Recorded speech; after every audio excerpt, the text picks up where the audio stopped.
आप किस सेक्शन के हैं बेटा? किस सेक्शन के हैं आप लोग? नहीं आया?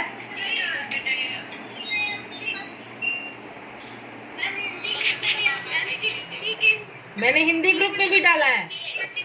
कोई बात नहीं, कोई बात नहीं, जब आए हैं उसी वक्त से पढ़िए। चलिए, कोई दिक्कत नहीं है। आगे देखिए, नीचे दिए गए वाक्यों में विशेषण शब्दों पर घेरा लगाइए। क्या कह रहा है विशेषण? कविता ने मधुर गीत सुनाया। तो विशेषण क्या? वो गीत तो गाती है, लेकिन उसकी विशेषता क्या है? मधुर। हाँ, एवरेस्ट संसार का सबसे ऊंचा शिखर है। व्यक्तिवाचक, व्यक्तिवाचक। अब आगे आइए। शायद दरवाजे पर कोई है, तो जब शायद लग गया तो क्या होगा? अनिश्चयवाचक। शायद लगा तो क्या हो जाएगा? अनिश्चयवाचक। हाँ, अब 6 में आइए। नीचे दिए गए वाक्यों में विशेषण शब्दों पर घेरा लगाइए। कविता ने मधुर गीत सुनाया। पहले ये सुनिए, विशेषण क्या होता है? जो संज्ञा की विशेषता बताए, जो संज्ञा। पहले विशेषण की परिभाषा आप जान लो। हाँ, पहले मेरी बात सुनिए। पहले आप विशेषण की परिभाषा जान लीजिए।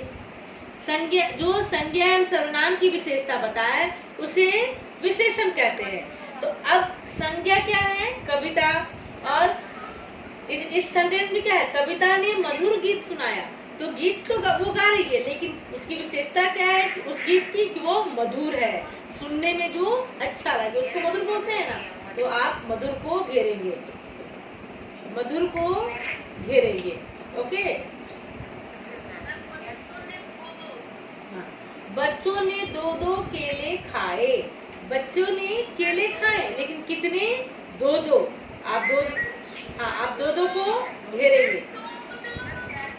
हाँ, 2-2 को घेरेंगे, 2-2 को घेरेंगे। बेटा, जब मैडम बोलती रहती है ना, मैम जब बोले तो आप लोग पहले सुनिए और उसके बाद क्वेश्चन कीजिए। सारा क्वेश्चन आप टिक करके रखिए। जब क्लास खत्म हो जाए, पढ़ा लूं मैं, तो फिर आपको समय दिया जाएगा पूछने के लिए, फिर आप पूछिएगा। ठीक है? पहले आप सुनिए, नहीं तो कंफ्यूज करेंगे। फिर क्या है? थोड़ी खीर बची है। खीर बची है, रात में जो खीर बनी थी वो बच गई है, लेकिन कितनी? थोड़ी सी। या दिन में जो खीर बनी थी वो बच गई है, कितनी? थोड़ी सी। तो आप थोड़ा पे या थोड़ी पे, हाँ, घेरा लगाएंगे। गुड। फिर से एक बार फिर से बोल देती हूँ। कविता ने मधुर गीत सुनाया, मधुर को घेरेंगे। बच्चों ने 2-2 केले खाए, 2-2 को घेरेंगे। फिर थोड़ी खीर बची है। हाँ, थोड़ी खीर बची है, थोड़े को भी आप घेर लेंगे। क्लियर है यहाँ तक?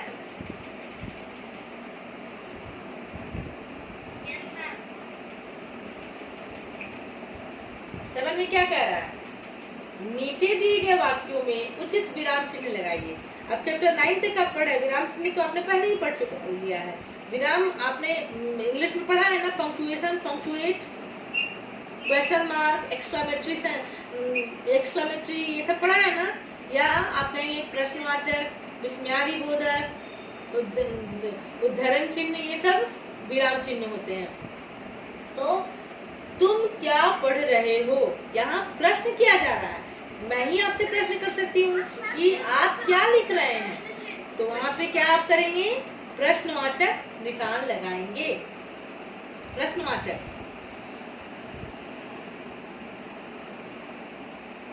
सबका हो गया? हाँ, अब है राम अब तुम पढ़ो। राम अब तुम पढ़ो। अब राम को बोला जा रहा है, बताया जा रहा है कि अब तुम्हें पढ़ना चाहिए। तुम बहुत देर से खेल रहे थे, अब तुम्हारा समय पढ़ने का हो चुका है। तो राम अब तुम पढ़ो। पढ़ो के बाद आप पूर्ण विराम लगा देंगे। बात खत्म हो जाती है तो आप लगाएंगे पूर्ण विराम।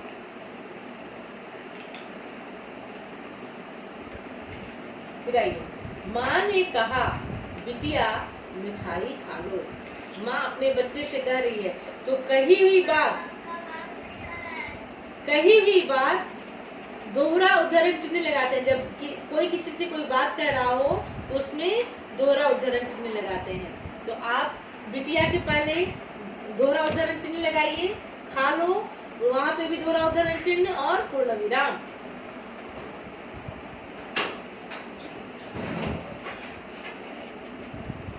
ये पेज नंबर 47 था।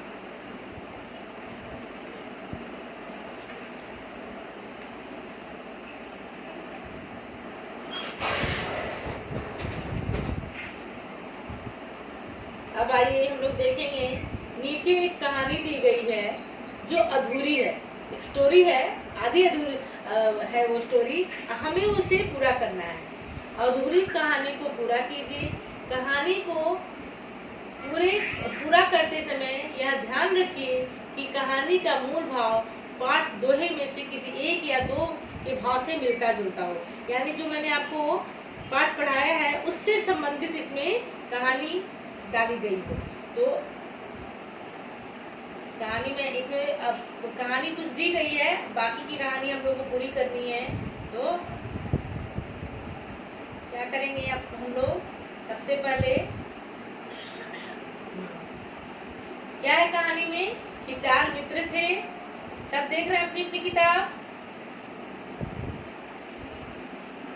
4 मित्र थे, रोहित, अमित, हरि और राकेश। वे चारों 6ठी कक्षा में पढ़ते थे। एक दिन की बात है, चारों मित्र शिमला घूमने गए। वे बर्फ भरे पहाड़ों पर चढ़ाई कर रहे थे कि अचानक, अब अचानक के बाद आपको कहानी पूरी करनी है। कहानी क्या है? 4 मित्र हैं। कौन कौन? रोहित, अमित, हरि और राकेश। वे चारों 6ठी कक्षा में पढ़ते हैं। आपकी तरह 6ठी कक्षा में वो भी पढ़ रहे थे। एक दिन की बात है कि वे चारों मित्र शिमला घूमने जाते हैं। वे बर्फ भरे पहाड़ों पर चढ़ाई कर रहे होते हैं कि अचानक रोहित का पैर पहाड़ से फिसल जाता है। आप लिखिए, आगे लिखिए, मैं लिखवाती हूँ।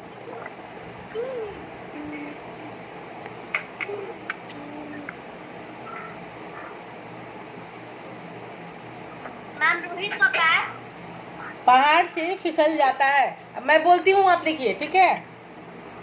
मैं बोलती हूँ, आप लिखेंगे। रोहित का पैर पहाड़ से फिसल जाता है।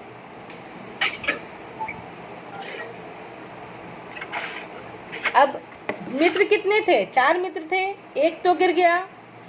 अब हरि, कौन कौन था? नाम बताइए। हरि, बुक में क्या नाम दिया हुआ है? हरि,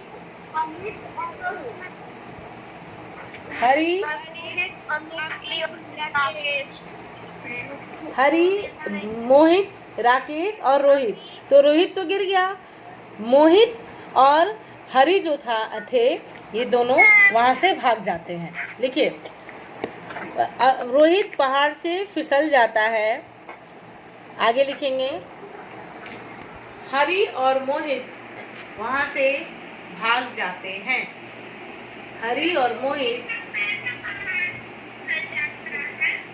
क्या बेटा? हाँ बोलिए।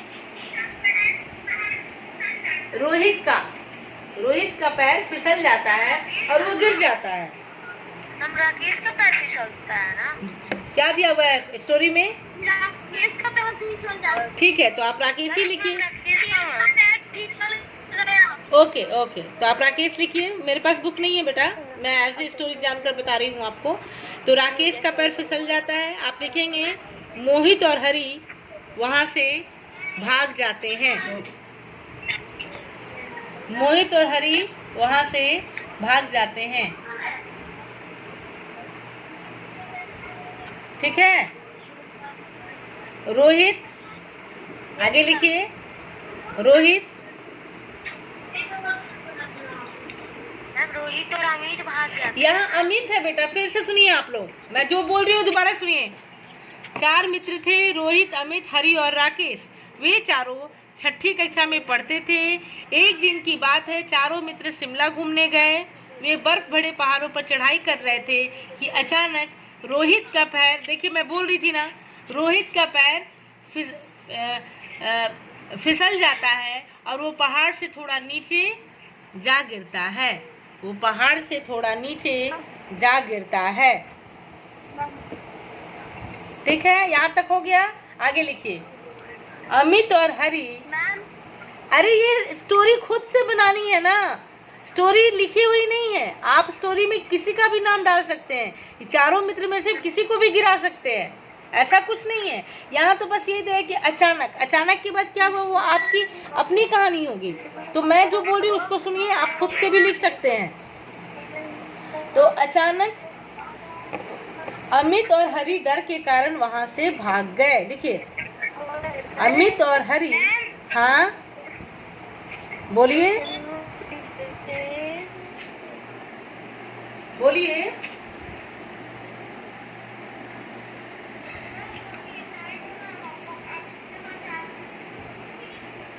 हाँ, खुद से भी लिख सकते हैं ये कहानी। कहानी तो आप खुद से बनाने की चीज है, कोई सच्ची घटना तो है नहीं। आपको और ऐसी कहानी लिखनी है जो दोहा आपने पढ़ा था उस दोहे से ये रिलेटेड हो, उससे संबंधित हो। इसलिए मैं जो बता रही हूँ आप सुन लीजिए। अगर आपको अगर समय है आप लिख सकते हैं तो लिखिए, मैं बोल रही हूँ आप आराम से लिखिए। अमित और हरी डर के कारण वहां से भाग गए। अमित और हरी डर के कारण वहां से भाग गए। अपने दोस्त को खतरे में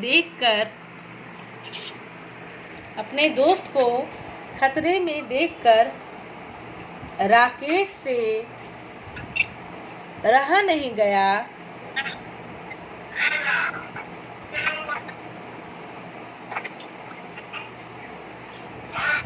वह आसपास के लोगों को बुलाता है। स्टार्ट क्लास से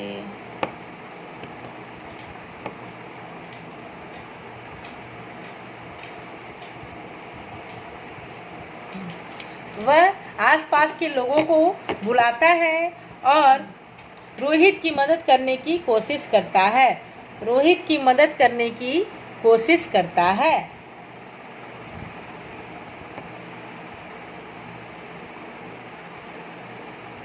रोहित को सबने मिलकर ऊपर खींचा।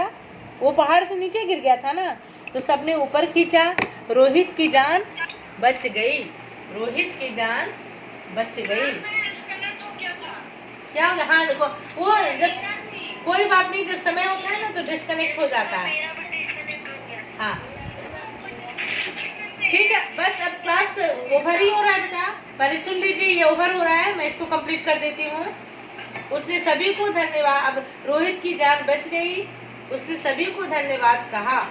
इसलिए कहते हैं, कहीं लास्ट में आप लिख देंगे, कहीं रहीम संपत्ति सगे, बनत बहुत बहुरीत, विपत्ति कसौटी जे कसे, सोही साचे मीत।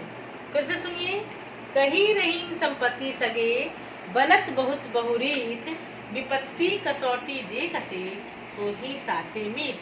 अर्थात रहीम कभी कहते हैं कि जब आप पूरे सुख सुविधा में हैं, आपके पास संपत्ति है, आप स्वस्थ हैं, तो सारे आपके मित्र हैं। लेकिन सही मायने में आपका अपना मित्र कौन होगा? जो विपत्ति में, कष्ट में आपका साथ दे, वही आपका मित्र कहलाएगा।